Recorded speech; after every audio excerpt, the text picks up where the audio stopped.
Gosto muito dessa palavra, quando os anjos anunciaram aos pastores o nascimento do Salvador. Eles ficaram assustados e o anjo disse: não temais, eis aqui vos trago boa nova de grande alegria, que o será para todo o povo. É que hoje vos nasceu na cidade de Davi o Salvador, que é Cristo Senhor. Estamos aqui para bendizer a Deus pelo nascimento do nosso Senhor Jesus Cristo. Mas antes da leitura do texto da mensagem, quero mais uma vez dar as boas-vindas ao reverendo Wilson Durães. Uma honra tê-lo conosco, um servo de Deus, que serviu ao Senhor com tanta fidelidade e continua a fazê-lo, né? E tem a alegria de estar aqui com seus filhos, vendo ali também o presbítero Marco Túlio, então com a família reunida aqui, um prazer. Mas o Wilson, não é só você que está com o pai aqui, não, eu também estou, viu? Então, abraçar meu pai, minha tia Edna também, todos que nos visitam são bem-vindos de todo o coração. A seu tempo, certamente iremos apresentá-los todos, são muito bem-vindos. Quero expressar alegria aqui em nome de toda a igreja com a presença da dona Betinha conosco, né? Ela, conforme falamos aqui semana passada, ela esteve hospitalizada durante alguns dias e que bom que está aqui conosco, dona Betinha. Eu sei que foi a bênção de Deus, as orações da igreja, mas Suzana disse que com a vinda de Augustus aqui ela melhorou 70%. Foi verdade, dona Betinha? Mas que bom tê-la conosco, Deus a abençoe. Nosso irmão Marco Vasconcelos também partilhou conosco sobre sua filha Priscila. Estamos orando por ela, porque sua netinha Isabela queria nascer antes do tempo, né? Deu sinais de que iria chegar, mas o Senhor cuidou e está tudo bem com Priscila e com a bebê também. Deus seja louvado por isso, né? Continuamos orando por ela, pela família. E continuamos orando, queridos, em favor de dona Antônia Brandão, a mãe de Alcir, de uma família que nos é muito cara, e temos rogado ao Senhor que afofe a cama aquela sua filha, que a visite com graça, com poder. Vamos abrir as Escrituras Sagradas na carta de Paulo aos Romanos, capítulo 1.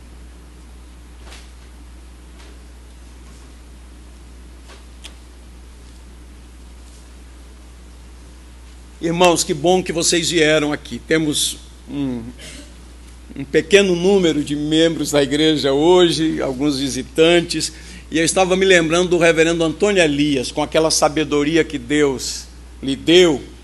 Ele estava falando a jovens pastores. Faz muito tempo que eu ouvi isso, mas ainda essa lição vale. Ele estava dizendo assim: às vezes nós pastores, num dia de chuva, quando a congregação é mais esvaziada, num evento especial assim, ele disse assim: nós pastores gastamos muito tempo reclamando de quem não veio, né? Então ele diz assim: a gente deveria dar graças a Deus pelos que vieram, né?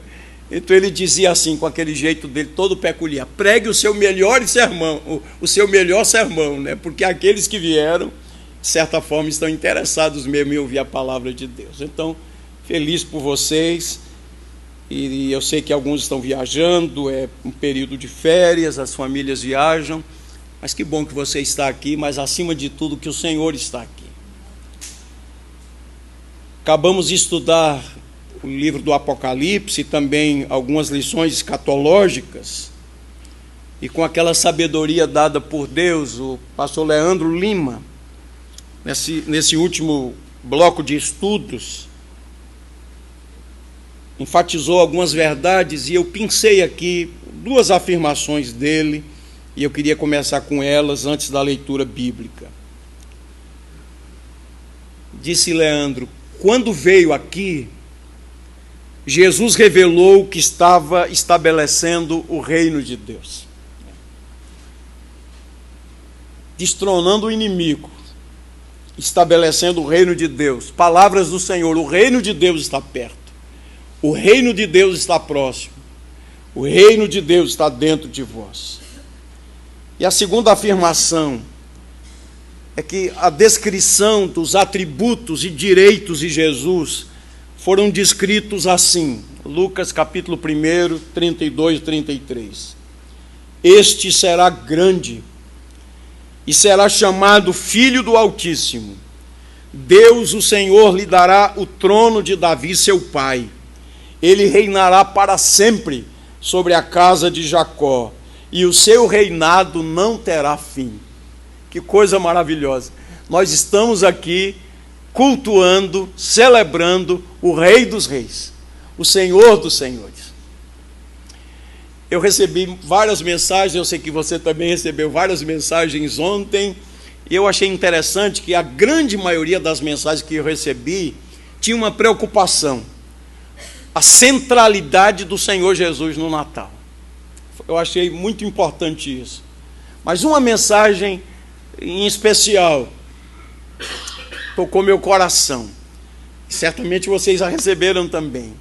Que diz assim: a manjedoura está vazia, a cruz está vazia, o túmulo está vazio, o trono não. O trono está ocupado. Ele reina. Seja bendito o seu nome. Queridos, estamos terminando, sem dúvida nenhuma, um dos anos mais difíceis do nosso país. O brasileiro que gosta sempre de ser primeiro lugar, né? O brasileiro não gosta de ser segundo.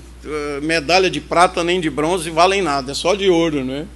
Pois bem, queridos, para nossa tristeza, o Brasil envolveu-se em um escândalo de propina que é considerado o maior do mundo. Uma medalha de ouro vergonhosa, não é? Primeiro lugar. Maior escândalo de corrupção do mundo. E eu estava lembrando das lições do pastor Leandro, muito especialmente Apocalipse capítulo 4, a visão do trono. E eu creio que essa palavra é apropriadíssima para nós. O modo como enxergamos o céu muda a forma como vemos a terra. E nós precisamos continuar tendo essa visão. O Senhor reina. Ele está no trono. A história está sob o controle do Senhor, queridos. Ele reina, Ele é Senhor. E nós não podemos e nem devemos, nem deveríamos desviar os nossos olhos do nosso Senhor. E eu me lembro, quando estudamos o Apocalipse, um argumento que a lição usava é o seguinte: imaginem, João estava exilado em Pátimos, a igreja sofrendo perseguições duríssimas, torturas, membros da igreja sendo mortos, bens confiscados. Você imagine, e então vem uma revelação do Senhor Jesus a João, que deveria ser comunicada à igreja. E a mensagem do Apocalipse era para consolar a igreja. Apesar de Domiciano, apesar de todos os sofrimentos, apesar das humilhações, apesar da dureza da vida, o trono está ocupado. Há alguém que está sentado no trono, e ele reina. Que isso nos dê alento, queridos irmãos. A nossa esperança não está no Planalto Central. Se Temer cair, como há evidências que talvez caia e venha outro, nós nem sabemos quem será esse outro ou essa outra. Nossa esperança não está no Planalto Central. A nossa esperança está no trono da graça de Deus. Que o Senhor anime o nosso coração e renove a nossa fé. Vamos ler então. Foi tão bonito ler com a congregação os textos sob a liderança aqui do presbítero Esdras. Vamos ler esses primeiros 7 capítulos. Primeiros 7 capítulos é demais, né, irmãos? Primeiros 7 versículos do capítulo 1 de Romanos. Romanos capítulo 1, de 1 a 7. Vamos ler juntos, né? Se bem que Esdras já fez isso, né? Leia lá o livro de Esdras, né? E quantas horas ele passou lendo, não é verdade? Os concombas lá com Ronaldo, né? Vamos lá, vamos ler juntos 7 primeiros versículos. Paulo, servo de Jesus Cristo, chamado para ser apóstolo, separado para o evangelho de Deus, o qual foi por Deus outrora prometido por intermédio dos seus profetas nas sagradas Escrituras, com respeito a seu Filho, o qual, segundo a carne, veio da descendência de Davi e foi designado Filho de Deus com poder, segundo o Espírito de santidade, pela ressurreição dos mortos, a saber, Jesus Cristo, nosso Senhor, por intermédio de quem viemos a receber graça e apostolado por amor do seu nome, para a obediência por fé entre todos os gentios, de cujo número sois também vós, chamados para serdes de Jesus Cristo. A todos os amados de Deus que estais em Roma, chamados para serdes santos, graça a vós outros e paz da parte de Deus, nosso Pai, e do Senhor Jesus Cristo. Amém. Algumas páginas adiante, primeira carta de Paulo aos Coríntios, capítulo 15.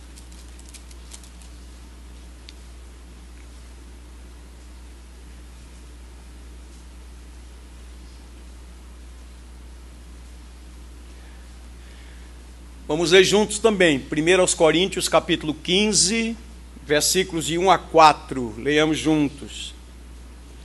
Irmãos, venho lembrar-vos o evangelho que vos anunciei, o qual recebestes e no qual ainda perseverais. Por ele também sois salvos, se retiverdes a palavra, tal como vô-la preguei, a menos que tenhais crido em vão. Antes de tudo vos entreguei o que também recebi, que Cristo morreu pelos nossos pecados, segundo as Escrituras, e que foi sepultado e ressuscitou ao terceiro dia, segundo as Escrituras. Amém. E um último texto, Hebreus, carta aos Hebreus, capítulo 2.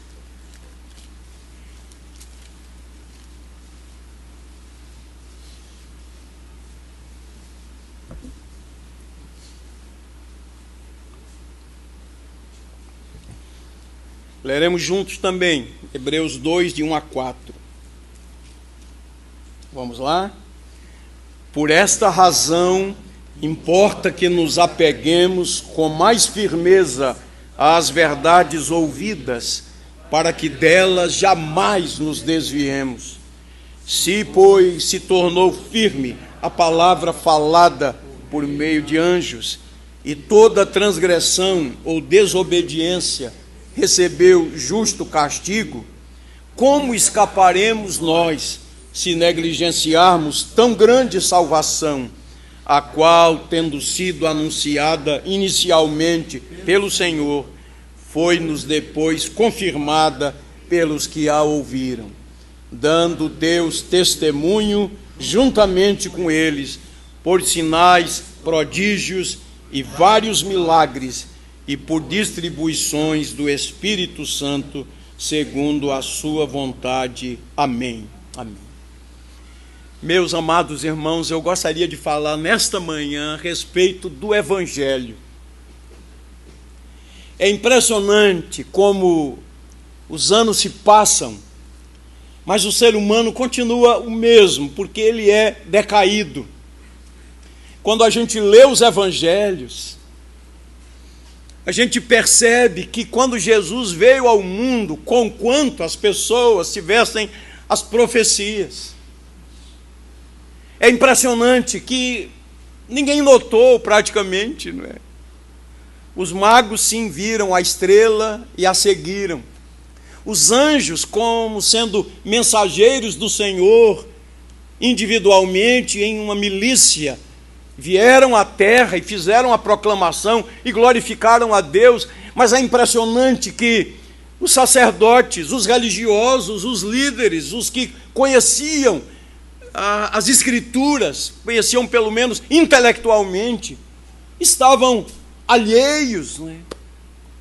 E agora estamos no ano de 2016, entrando em 2017, E é do mesmo jeito, e a humanidade vai no mesmo jeito, é o mesmo caminho.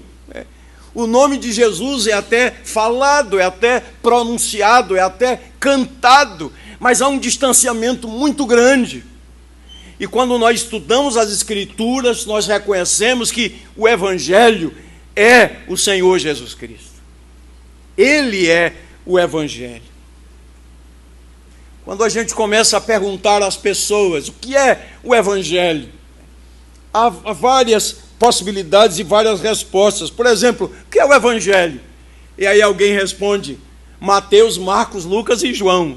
Aí estão os evangelhos.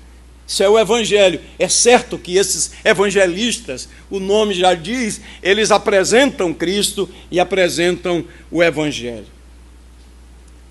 Para alguns, o Evangelho consiste simplesmente em tentar cumprir a lei áurea. Fazer aos outros o que queremos que os outros nos façam. Bom, isso é o Evangelho. Fazer o bem, sem olhar a quem. Existe um Evangelho alternativo, e nesses dias de relativismo, de secularização da mente, há quem diga assim: bem, o Evangelho é aquilo que é verdade para mim, é uma coisa muito, muito subjetiva. E há pessoas que estão retalhando as Escrituras Sagradas. Isso é Evangelho, isso aqui não é Evangelho. Aqui eu concordo, aqui eu rejeito. Não é? E é uma insensatez muito grande. Se alguém diz isso eu aceito, isso eu não aceito, quem deu a essa pessoa autoridade para dizer o que é e o que não é? O Evangelho é retalhado. Quando nós estudamos a história da igreja e observamos os movimentos que têm surgido ao longo dos anos, por exemplo, no final do século XVIII, nos Estados Unidos, ligado ao liberalismo teológico, lá por volta de 1880, um movimento que durou cerca de 50 anos lá nos Estados Unidos, chegou aqui depois, o chamado Evangelho Social, procurando identificar o Evangelho com a preocupação social, simplesmente limitando a verdade do Evangelho. Depois surgiram outros movimentos, como, por exemplo, olha, o Evangelho precisa ser mais relevante. Nós precisamos contextualizar o Evangelho. E houve essa preocupação.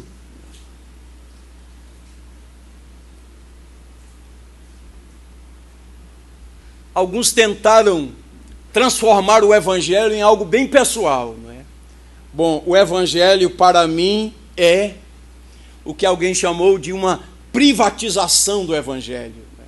O Evangelho para mim é isso, o Evangelho para mim é aquilo. Então, uma espécie de privatização do Evangelho. Mas certamente vocês já ouviram falar daqueles que querem transformar o Evangelho e tornar o Evangelho em algo mais gentil, mais dócil.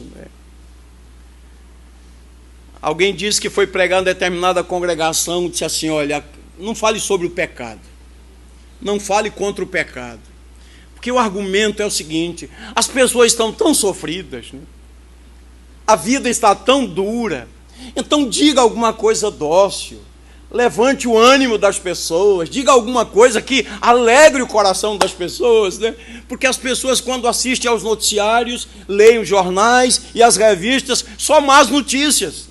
As pessoas estão cansadas, então, por gentileza, diga alguma coisa boa. E, na verdade, o argumento é o seguinte: não há tanta necessidade de mudança de vida, não. A gente precisa ouvir algumas coisas que nos façam bem. Há, por outro lado, outros que querem tornar o Evangelho mais religioso, mais legalista. Alguém disse assim: bom, a porta é estreita, o caminho é estreito, no entanto, há quem queira estreitar mais ainda, apertar mais ainda, enchendo o Evangelho de regras. O que importa para nós, queridos, é o que diz a Escritura Sagrada. E nós temos dezenas de citações no Novo Testamento a respeito do Evangelho, que literalmente quer dizer uma boa nova, uma boa notícia, um anúncio, uma proclamação. Foi isso que o anjo disse aos pastores: eis aqui vos trago nova de grande alegria, que o será para todo o povo. É que hoje na cidade de Davi vos nasceu o Salvador, que é Cristo, o Senhor. Aí está um evangelho. Isso é uma boa notícia. E, queridos, o Novo Testamento mostra com clareza que o evangelho, ele é absolutamente poderoso, porque Paulo escreveu aos Romanos que ele é o poder de Deus. E a mensagem do evangelho consiste, na verdade, da encarnação de Cristo.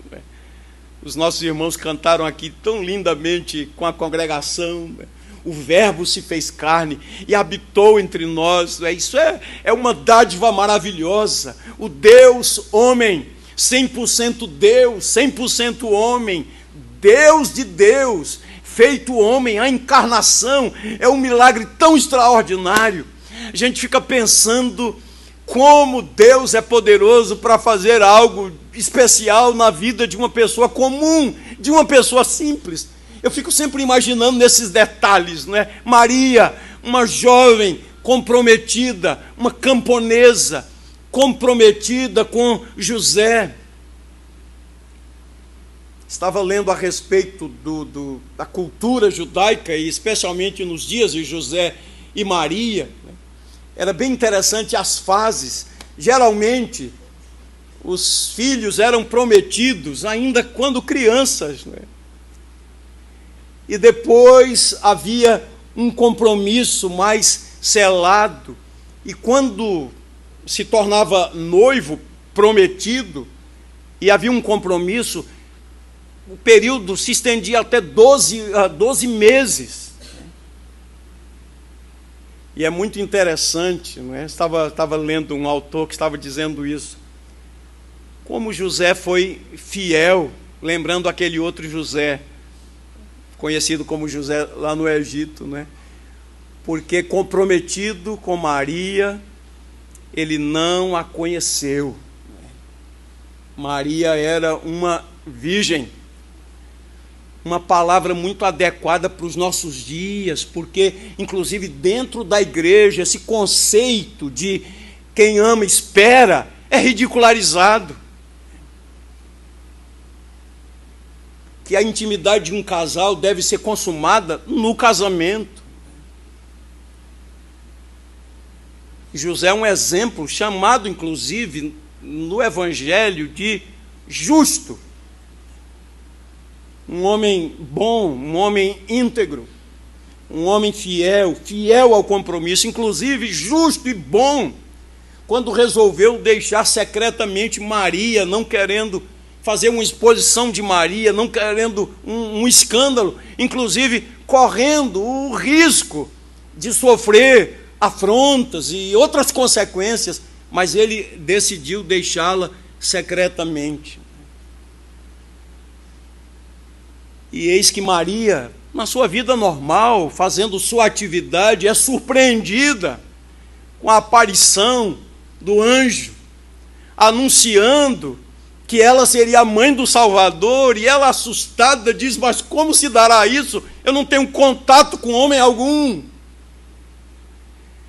E por uma manifestação poderosa de Deus, porque o ente gerado foi gerado pelo Espírito Santo, um milagre grandioso, não é? O Deus Filho, a segunda pessoa da Trindade, sendo plenamente Deus, deixou a glória, tomou a forma humana. E o Evangelho mostra claramente, queridos, que o bebê que nasceu em Belém da Judeia, ele nasceu para ir à cruz. A cruz não foi um acidente, era parte do plano de Deus. Então, a boa notícia do Evangelho é a proclamação da encarnação, da vida, da morte e da ressurreição e da ascensão e da glorificação do nosso Senhor Jesus Cristo. O apóstolo Paulo escreveu inspirado pelo Espírito Santo, como apóstolo, e ele fala aqui a respeito do Evangelho de Deus. Essa é a expressão que aparece no final do verso 1. O Evangelho de Deus foi por Deus outrora prometido, por intermédio dos seus profetas, nas Sagradas Escrituras, com respeito a seu Filho, segundo a carne, veio da descendência de Davi e foi designado Filho de Deus, com poder, segundo o Espírito de santidade, pela ressurreição dos mortos, a saber, Cristo Jesus, o nosso Senhor. Aqui nós temos a natureza do Evangelho. E eu queria destacar aqui alguns pontos para a nossa meditação, mas também para aquecer o nosso coração, queridos. Nós que somos bombardeados por tantas coisas que nos tiram da adoração, deveríamos estar aqui mesmo com um coração para adorar, para louvar a Deus, e que nenhum de nós esteja aqui usando esse argumento: bom, eu vou, porque se eu não for, o que é que dirão de mim? Não, eu vou porque eu sou pregador, preciso ir, não é? Se eu tivesse conseguido um outro pregador, né? Eu vou porque eu vou cantar, eu preciso estar lá. Mas que nossa motivação seja o Senhor, queridos. Estamos aqui por Ele, por causa dEle, pela graça dEle. Não que sejamos melhores do que aqueles que não estão aqui, mas estamos aqui pela graça dEle, pela manifestação da sua graça, por amor a Ele. Primeira verdade que eu queria destacar aqui, queridos, pegando esses textos, Romanos, Coríntios e Hebreus, e vejam que o argumento do autor da carta aos Hebreus é a respeito da excelência da pessoa de Jesus, da superioridade da sua pessoa. Esse é o argumento que ele usa em todo o livro. Ele é superior aos anjos, ele é superior a Arão, ele é superior a Moisés. O sacrifício dele foi superior aos sacrifícios que eram repetidos constantemente. O seu sacerdócio foi superior. O seu sacrifício foi único, completo, perfeito. De uma vez por todas, ele se deu. Ele foi o sumo sacerdote e ele foi a oferta. E ele satisfez plenamente a justiça de Deus. Então, o primeiro argumento que eu queria utilizar aqui é que o Evangelho é Cristo. O Evangelho é cristocêntrico. E é isso que Paulo diz aqui, chamando de o Evangelho de Deus. E na carta aos Coríntios, no capítulo 15, ele chama a atenção para combater aquela heresia que estava invadindo a igreja, daqueles que não criam na ressurreição dos mortos. E o apóstolo fala da ressurreição de Cristo como sendo essencial. Mas olhe a linguagem que ele usa: irmãos, venho lembrar-vos o Evangelho que vos anunciei, o qual recebestes e no qual ainda perseverais, por ele também sois salvos, se retiverdes a palavra tal como vô-la preguei, a menos que tenha escrito em vão. E qual é o conteúdo do Evangelho?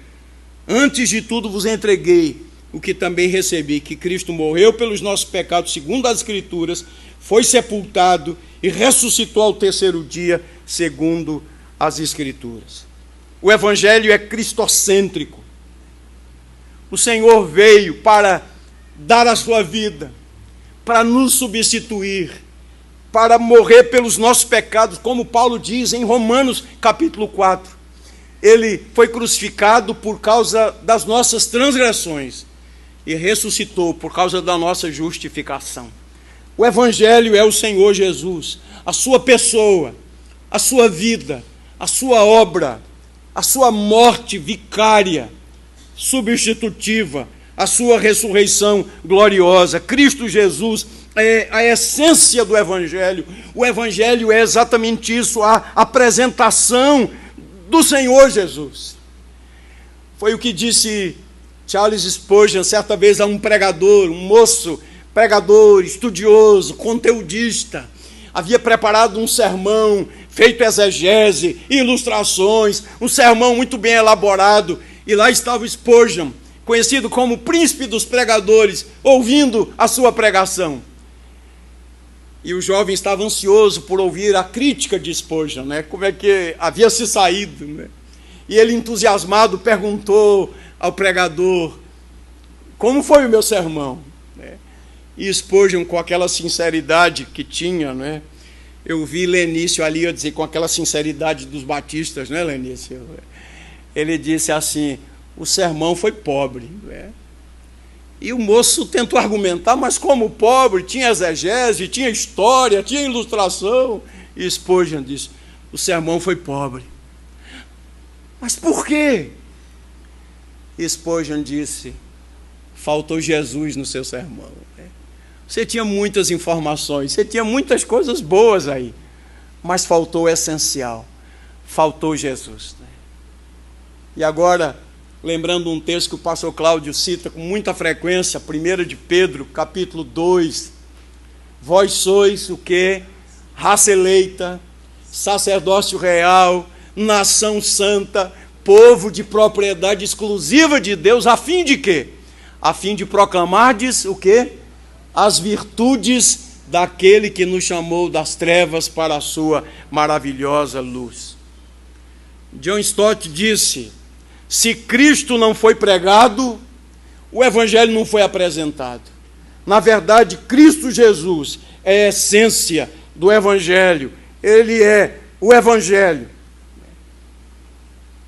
Segunda verdade que eu queria destacar, queridos irmãos, é que o Evangelho do Senhor é redentivo. O Senhor Jesus tomou a forma humana. Eu gosto muito da linguagem de Paulo, segundo aos Coríntios, capítulo 8, versículo 9. Sendo rico, fez-se pobre, para enriquecer a muitos. Isso é impressionante na pessoa bendita de Jesus, né? Quando você olha, praticamente tudo que ele usou era emprestado. O barquinho era emprestado, o jumentinho que ele usou para entrar triunfalmente em Jerusalém era emprestado. O cenáculo, quando foi celebrar a Páscoa com os seus discípulos, era emprestado.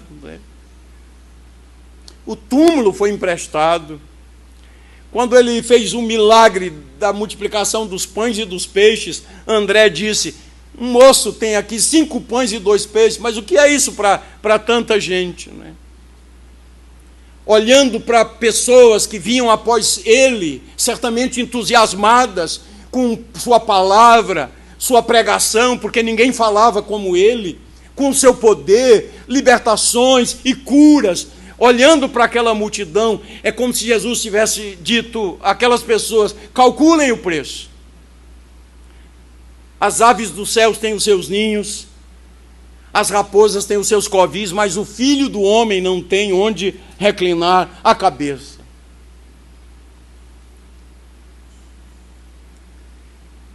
Ele veio, queridos, com um fim. Cristo morreu por causa dos nossos pecados. E quando nós olhamos para essa verdade do Evangelho, e é triste quando o consumo, o mercantilismo, a ceia de Natal, o vinho consumido e outras coisas mais, os eventos, as festas, os acontecimentos, as luzes, tiram o foco da pessoa central. Quando nós pensamos em Natal, no nascimento de Jesus, precisamos pensar na redenção. Ele veio como o Cordeiro de Deus que tira o pecado do mundo. Foi esse o propósito, o seu nascimento virginal, esse milagre, algo extraordinário. Como Paulo escreveu aos Gálatas, no tempo certo, no tempo próprio, vindo, porém, a plenitude do tempo, Deus enviou o seu Filho, nascido de mulher, nascido sob a lei, para resgatar os que estavam debaixo da lei. Nós não podemos pensar no Natal excluindo a obra redentora de Cristo. Ele morreu por causa dos nossos pecados. A morte de Jesus fala da seriedade do pecado aos olhos de Deus. E há uma mensagem na cruz. Quando a gente olha para a manjedoura, uma mensagem extraordinária. As profecias foram cumpridas. Miqueias disse de Belém. Isaías fala de uma virgem. As profecias, todas elas, concernentes a Cristo, foram cumpridas. Por isso não houve outra atitude dos magos que tinham vindo do Oriente, que não a de se prostrarem diante dele e o adorarem. Onde está o recém-nascido rei dos judeus? Pois viemos do Oriente para adorá-lo. E é impressionante, como foi dito, encontrareis uma criança envolta em faixas, né? E eles, em chegando lá, ofertaram e se prostraram e adoraram. Quando a gente olha, e a gente leu aqui o entusiasmo de um Simeão, um homem de Deus, né? E ele agora toma o bebê nos braços e ele diz, vejam a convicção e a esperança desse homem: agora, Senhor, pode despedir em paz o teu servo, porque os meus olhos já viram a tua salvação. Queridos, Natal fala de redenção, é a visitação de Deus, é a intervenção poderosa de Deus na história, no tempo certo. O bebê que nasceu em Belém de Judá veio para ir à cruz. E a morte de Jesus fala da seriedade do pecado aos olhos de Deus. A questão é tão séria. O salmista, no Salmo 90, pergunta: quem conheceu o furor da tua ira? E quando lemos os evangelhos, nós chegamos à conclusão: o Senhor Jesus conheceu o furor da ira santa de Deus. Porque lá na cruz ele bradou: Deus meu, por que me desamparaste? A cruz aponta para a seriedade do pecado. Por isso nós não podemos banalizar o evangelho, diluir o evangelho, empobrecer o evangelho, adequar o evangelho ao gosto das pessoas. Porque o evangelho fala da realidade da nossa história. A cruz tem uma mensagem: Deus salva os pecadores, como disse Paulo, dos quais eu sou o principal. A questão é muito séria. O evangelho fala da questão da dívida, de um pecado diante do Deus Santo. Como disse Davi, quebrantado, convencido de pecado, sem dar justificativas, um homem arrependido. Ele não disse: mas a mulher foi tomar banho logo diante da minha janela, nada disso. Ele não ficou dando desculpas. Meu pai, Saul me perseguiu tanto que eu fiquei assim traumatizado. Nada disso. Diante de Deus, quebrantado, quando o profeta Natan diz: tu és o homem, ele não fica dando desculpas, ele não se rebela. E ele diz: compadece de mim. É a única palavra que ele tem a dizer: compadece de mim. Segundo a multidão das tuas misericórdias, apaga as minhas transgressões, lava-me completamente da minha iniquidade. E ele faz uma confissão profunda: eu nasci na iniquidade, em pecado me concebeu minha mãe. E ele, diante do Deus Santo, não tem outra atitude, agora quebrantado, não fica dando desculpas, nem lançando a culpa sobre os outros, mas ele diz: tu serás tido por justo no teu falar e puro no teu julgar. Quando a gente pensa em Natal, eu deveria pensar nessas coisas, na redenção. Porque quando o Senhor redime uma pessoa, faz dessa pessoa uma nova pessoa, uma nova criatura, uma nova criação.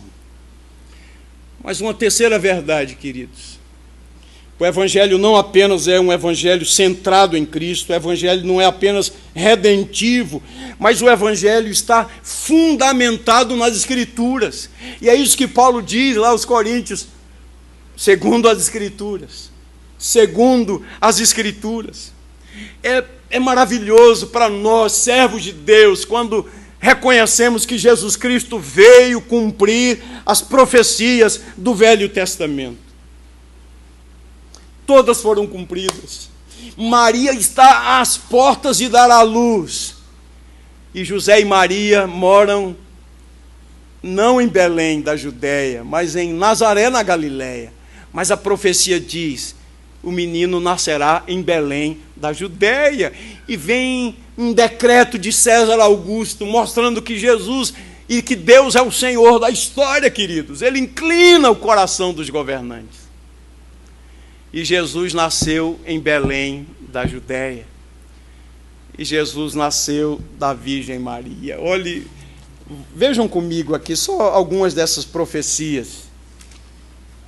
Vamos lá para Isaías.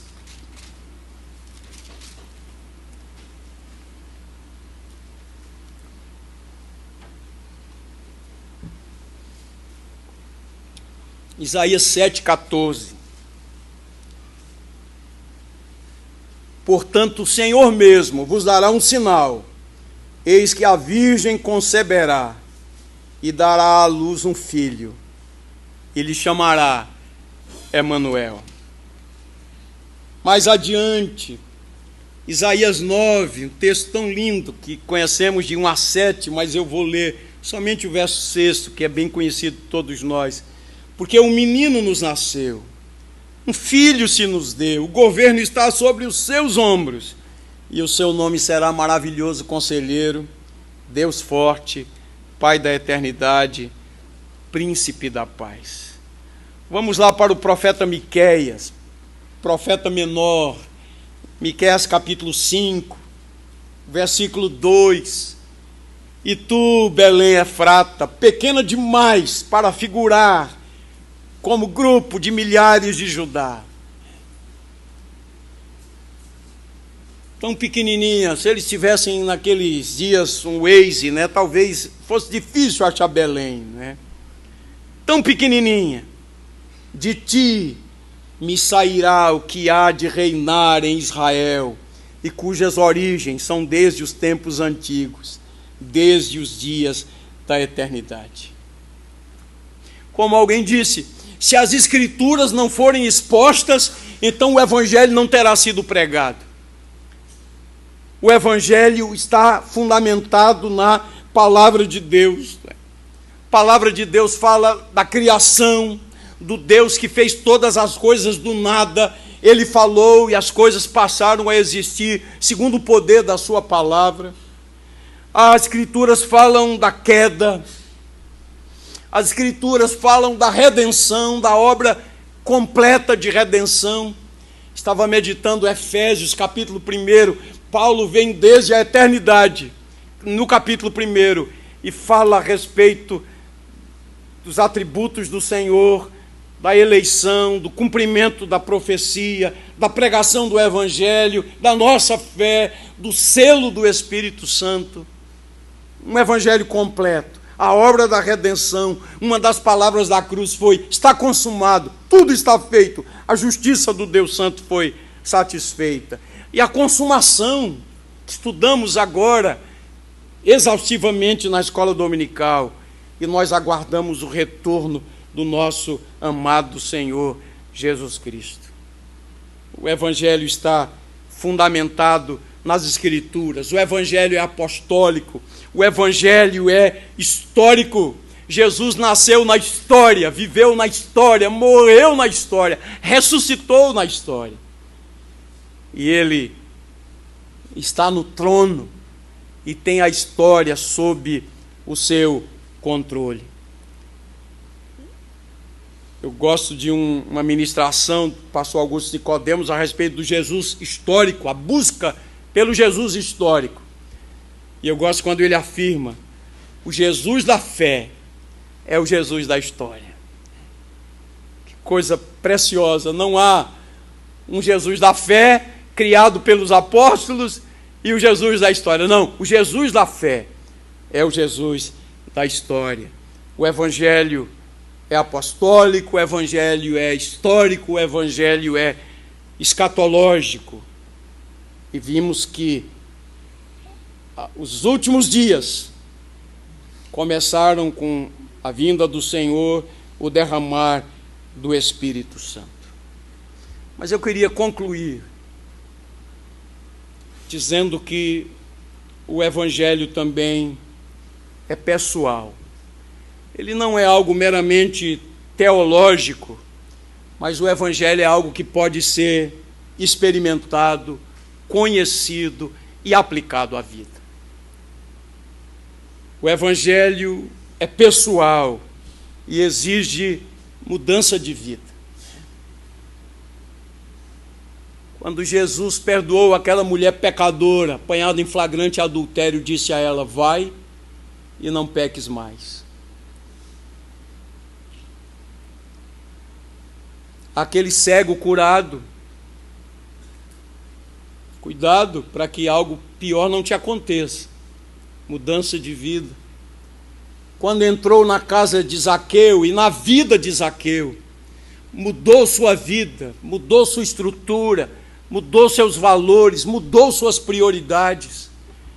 E quando Zaqueu disse: resolvo dar aos pobres metade dos meus bens, se tenho defraudado alguém, vou restituir 4 vezes mais, o Senhor diz: hoje houve salvação nessa casa. Um evangelho que transformou Saulo de Tarso, de um perseguidor, blasfemador, insolente, em um apóstolo, um servo, em alguém perseguido por amor ao Senhor Jesus Cristo. Foi Paulo quem disse: se alguém está em Cristo, é uma nova criatura, é uma nova criação. As coisas velhas passaram. Então, o Evangelho de Jesus é poder de Deus para a salvação de todo aquele que crê. Exige comprometimento. E aquele que é convertido, ele se torna em Cristo Jesus uma nova criação, uma nova pessoa. Uma breve aplicação. Nesses dias do fim, precisamos tomar muito cuidado para não reduzirmos o Evangelho. O Evangelho que é essencialmente Cristo. O Evangelho que tem fundamentação nas Escrituras Sagradas. O Evangelho que é redentivo. E o Evangelho que é apostólico, histórico, escatológico e pessoal. Segunda aplicação. O Evangelho de Jesus afeta todas as áreas da nossa vida. Família, trabalho, estudo, negócios, relacionamentos. O Evangelho afeta todas as áreas da nossa vida. Alguém diz com muita propriedade: vida cristã não é apenas vida transformada, mas é vida substituída. Não mais vivo eu, mas Cristo vive em mim. Nos dias de George Whitefield, com aquela pregação fervorosa, poderosa, apaixonada, George Whitefield e outros que pregavam com ele, que viviam nos seus dias, eles não consideravam como uma pessoa cristã alguém que levasse uma vida escandalosa, de rebelião, no pecado. Eles entendiam que uma pessoa convertida é uma nova pessoa. Há uma transformação profunda. E uma última aplicação, queridos, nesses dias, e sempre foi assim, a melhor maneira de proclamar o Evangelho é falando de Cristo. E é de modo pessoal, através da vida, através do testemunho. Que Deus nos dê a graça, que sejamos encontrados fiéis, que a nossa vida seja para o louvor da sua glória e o nosso coração bendiga ao Senhor pela vinda, o nascimento do nosso Senhor Jesus. Vamos ficar em pé e nós vamos cantar 232, Pequena Vila de Belém. É tão bela essa poesia, essa canção. Vamos cantar com bastante entusiasmo para a glória de Deus. Esse hino 232, Pequena Vila de Belém. Depois do cântico, antes da oração, assentem-se poucos minutos, eu tenho 2 comunicações breves a fazer, e depois, ao final, queria convidar mais uma vez o reverendo Wilson para que ele viesse aqui nos despedir com a bênção apostólica, uma oração.